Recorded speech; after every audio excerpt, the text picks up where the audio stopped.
кайрадан батыштан.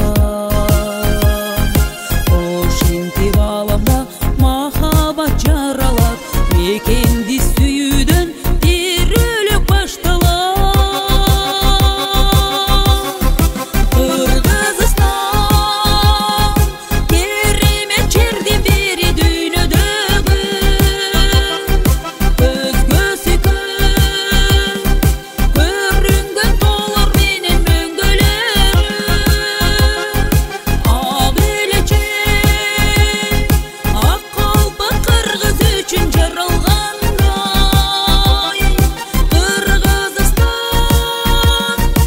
өзүңө арзуларым жүрөктөгү. Чымыңдап жылдыздар ай чыгат асманга, сезимде ыргалып мукамдуу музыка. Ошентип 5 күндүк жашообуз уланат, Кыргызстан үчүн деп